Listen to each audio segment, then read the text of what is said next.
All right. Hey, everybody. Welcome into Let's Talk Kentucky. I'm your host and moderator, Sherelle Roberts. And the entire Let's Talk team has returned from spring break. We've got Susan Mills, Kim Dixon, and Lisa High. Hey. Both of them came back tan and happy and ready to go. The band's back together. Yeah, maybe a few pounds heavier, too. I don't know. Exactly. We missed you guys. Very much. Okay, so yesterday was the eclipse, and it lived up to the hype. I mean, I had a great time. I went up to Ohio to see it. I know you were in Indiana.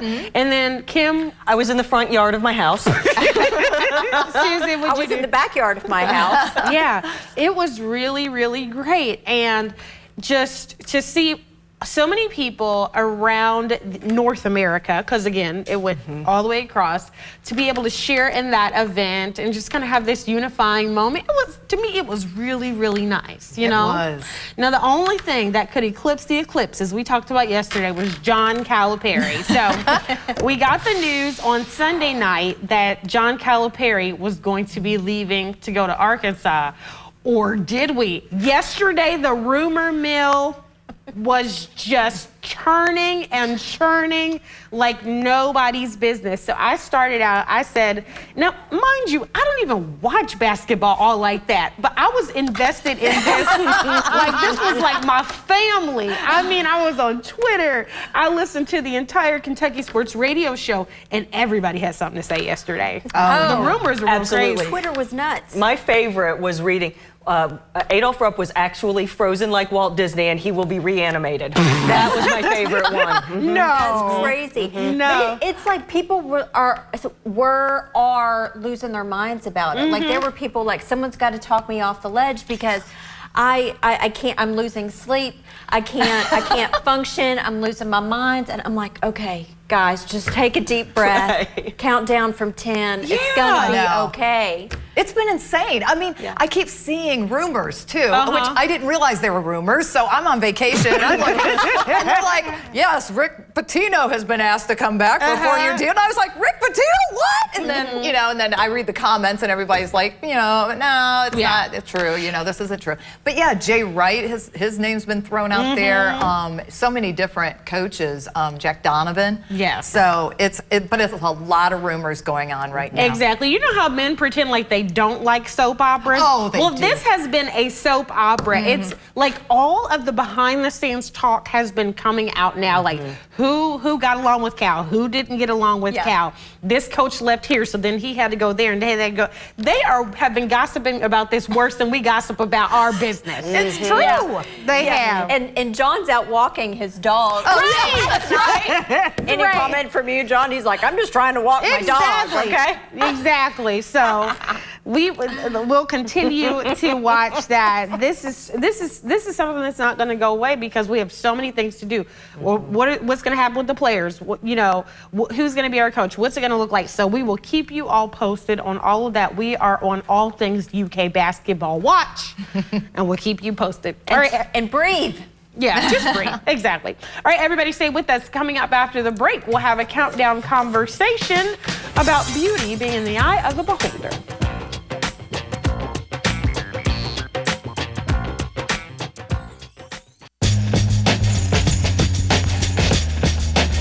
Hey, everybody, welcome back to Let's Talk Kentucky. It is time for the countdown conversation. This is the part of the show where we discuss as many topics as we can in 6 minutes. First up, behold. Oh, no, storage problem. I got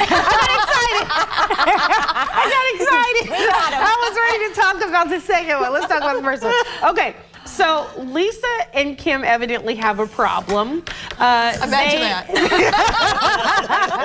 They have a ton of Tupperware and do not know what to do with it. And I think this is such an unusual problem, Kim. This is very frustrating because no one knows what to do with the Tupperware, an effective solution. And these home organizers have not come up with anything to help me. I am at critical mass again. It is bursting out of the closet. I mean, I'm storing hair products in there now. I don't know what to do with all this Are stuff. you really? It's crazy. Yeah, I mean, it's seriously like the storage. Where to put them is so critical because I collect them all. It doesn't matter. Reduce, reuse, recycle. I believe in that, especially with Tupperware. I cannot throw it away. So how And I many don't do know you why. have? Oh gosh. I mean, honestly, I have 35, 40 Yeah, at least. containers. Where are At you least. getting them? I Do you just keep buying them? I kind of do, yeah. Butter tubs, Yes. all kinds of things. Like grandma, you know, when you're Yeah. going through the fridge and you have to go through all the country crock That's stuff and you right. don't know where the That's actual right. butter is. Now, Kim is much smarter with her storage because she puts the lids in one container, and that's what you were saying, right? So I can't do that because I don't want to search for my lid because they're all different sizes, of course. So I have to put the lid on it. So I'm storing them all on top of each other. And I'll open a cupboard and it's like an avalanche of Tupperware comes down.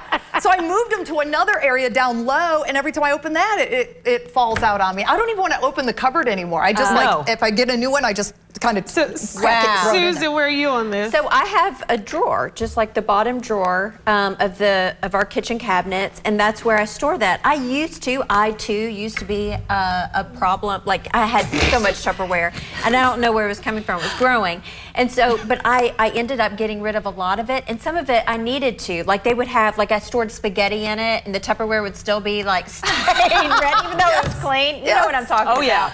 So I went through and just threw away most of it, and I've gone glass actually through a lot of it, and it helps like because It's you safer. can't microwave Tupperware, Right. You know. You shouldn't microwave Tupperware. Right. I feel like this is like one of the most relatable problems that we've ever talked about on this show. My issue is I lose it. Like I don't keep. I just throw it away. I'm always searching for more. But now since I know you guys have an abundance, I'm just going to come to you. Yes, just ask me. Okay, now behold beauty. Okay, so there was a person on Reddit who was asking what to do about the fact that they felt that they were very ugly. They said, I keep my body in shape, I dress well, but my face is ugly, and I don't even think plastic surgery is gonna help it. And the person was so sad and so down, and it really got us talking that, you know, beauty is in the eye of the beholder.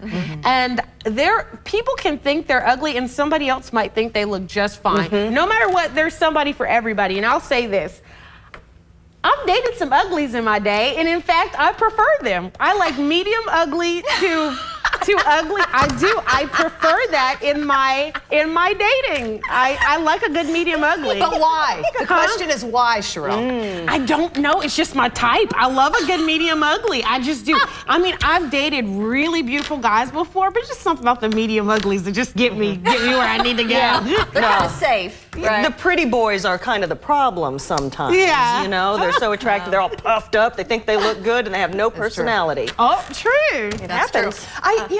I feel so bad for this woman. Back to the woman that we were talking about. I'm not sure if it's a woman or a man. I'm not sure. Well, yeah. this person.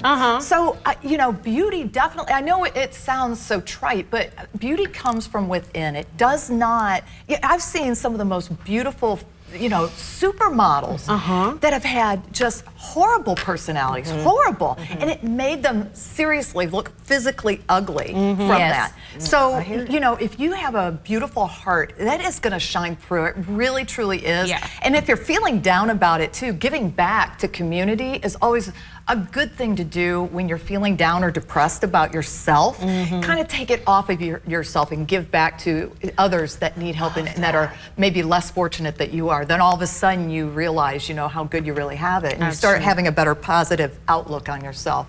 And I'm telling you, if you can make a good joke, Yes. Oh, yeah. that is so sexy. Yes, it really it is. is. I love that. Yes. That's true. I love a good sense of humor. You It tell makes them to me get a laugh. joke Yeah. book. Yeah. Now, being a little more serious, I do think that beauty standards are cultural, and beauty standards depend on, from what society you're in. So again, if you're feeling down for yourself, just remember, somewhere you are probably the hottest thing walking. Okay. That's right. So don't even worry about it. Okay. All right. Last one. Rainy days. We don't have a ton of time on this, so we'll go really quickly. Dylan's forecast has like 6 rainy days and 1 not rainy day, and I'm over it. I don't know what to do. How do you guys cheer yourselves up on rainy days? I have one of those lights I keep at my desk. Like one of the, I can't remember. Oh, I know what you're talking about. Yeah, because I am affected by, I have seasonal affective disorder, and my energy gets lower. And I wouldn't call it depression, but it's like just kind of sad. And so I got one of those lights to sit on my desk, and I just turn it on while I'm working. Anybody else? I eat everything I can find. I did that on vacation. Yeah, I mean, that's, I wouldn't recommend that for the entire week, but yes, I think that's a very good tip. All right, everybody, that's Countdown Conversation. Stay with us. Coming up after the break, we have a local celebrity in our midst. He's going to interview and sing a little bit for us. Stay with us.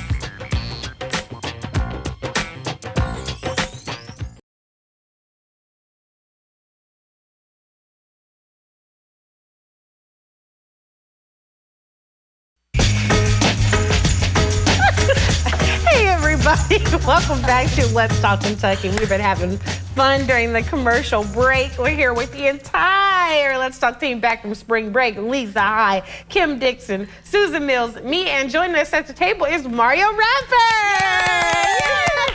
So glad to have you at the table. So you are bluegrass born and raised. It's in your bones. And your musical gifts have taken you around the nation. Tell us a little bit about your singing and acting career. Well, I've been singing as long as I can remember. And I've been able to have the opportunity to, my dad gave me an opportunity to direct a choir when I was like 15 years old. Wow. And I don't know if he did that because he wanted to do a test study on me or something. And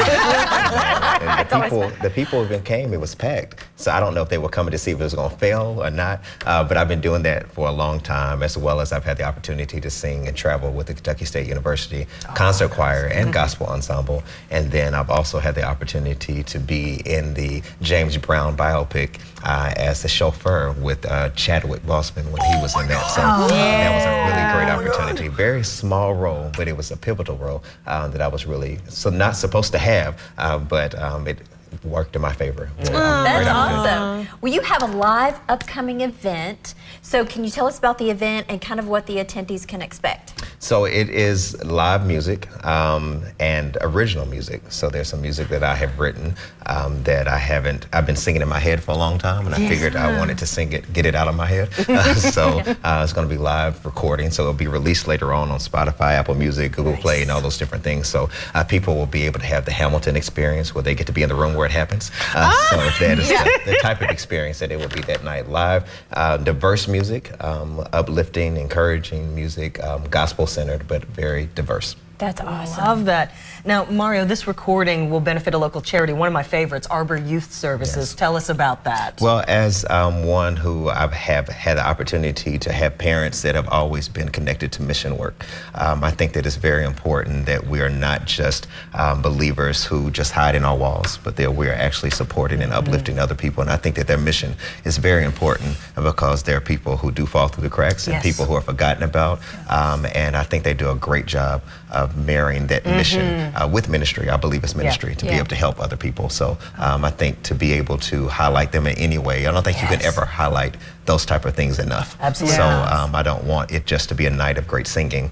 but to be able to say that this music has a cause. Yes, I love that. And you know, music takes us on a journey too. Everyone that listens to music hears singers and the whole thing. Let me ask you this, what do you hope that the people that are listening to your new music, what do you hope that they take away from that? I don't ever remember learning the Oscar Mayer Wiener song or any of those type of things. I don't remember going to rehearsal, but I remember sometimes hearing a commercial and you drive away humming it. Yes, yeah. I want there to be seasons and times where people are going through dark moments and they start humming something and they're like, what is this that's making me feel better? What is this that's making me reset? So I hope that the songs are able to invade whatever space they're in and encourage them to be able to live again. Music for a rainy day. Okay, so we have the flyer for your concert. We're going to pop that up on the screen, and you're going to head over here because you're going to sing a little bit for us. But while you're going over there, tell us the details on the event and how people can, attend. So you can get your tickets at Eventbrite. You can go there now, right now, and you can get your tickets. They're available for all. Sponsorship, if you want to sponsor as well, you say, hey, I believe in this and I would like to sponsor this, you can still do that as well. Just contact me and we will accept all sponsorships and donations. So we appreciate you very much for that. All right. Well, Mario is going to sing for us house, and I'm so excited. So he's going to be just kind of looking right there and take it away, sir. The steadfast love of the Lord never ceases. His mercy never comes to an end. For they are new every morning. They are new every morning. Great is thy faithfulness, O God. Great is thy faithfulness. Great is thy faithfulness. Great is thy faithfulness. Morning by morning, new mercies I see. All I have needed, thy hand has always provided. Great is thy faithfulness, O God, unto me. Great is thy faithfulness. Great is thy faithfulness. Morning by morning, new mercies I see. All I have needed, thy hand has always provided. Great is thy faithfulness, O God, to me. Mario Radford. We are so excited. Let's pop his thing up on the screen one more time. So if you want to hear his live recording, An Evening of Hope, it is on April the 19th at 7 p.m. and it's going to be at First Baptist Church Bracktown, which is on Leestown Road in Lexington. So thank you so much. Off of Leestown Road. Thank you so much, Mario. Oh, so glad to have so you here. amazing. All right, everybody, stay with us. Coming up after the break, we'll highlight our woman we're talking about.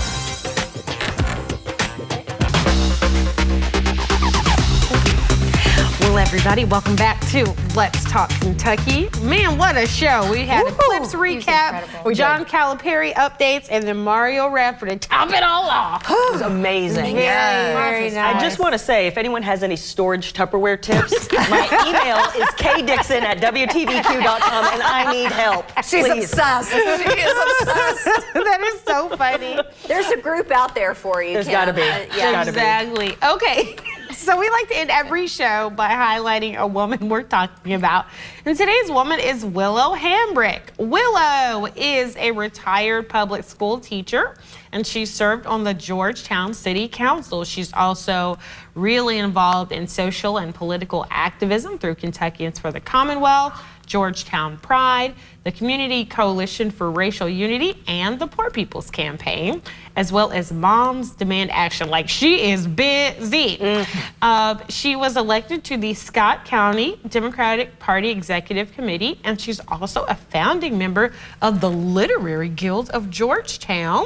And then, as if that's not enough, she serves as an elder at the First Christian Church Disciples of Christ. She teaches an adult Sunday school class, and she's married. She has 5 children and 7 grandchildren. Woo! I have to wipe the sweat off of my brow. Willow, you are a woman worth talking about. Congratulations. Oh my goodness. I'm exhausted. Yeah, I know. She opened a portal in time to create a bunch of other Willows. Yes. Whoa. I mean, when you see people doing that much in the community, you do wonder, how in the world do they do it? And it's got to be her calling. I mean, there's no way you can do all that if it wasn't. So really, really congratulations to you. We want to hear about the women in your life who are making a difference, who are worth talking about. You can head over to our website, WTVQ. Oh, look at that. That's new. You can head over to WTVQ.com/Let's Talk Kentucky. They snuck that one in there. I didn't even know that was a thing. Look at that. I love surprise. And you can nominate someone in your life who's making a difference. Okay, everybody, you can keep up with us also on our social media, Facebook, and on Instagram at Let's Talk KY. All right, we did it. Everybody, thank you so much for tuning in. We will be back tomorrow with more great guests and information for you. We'll see you later.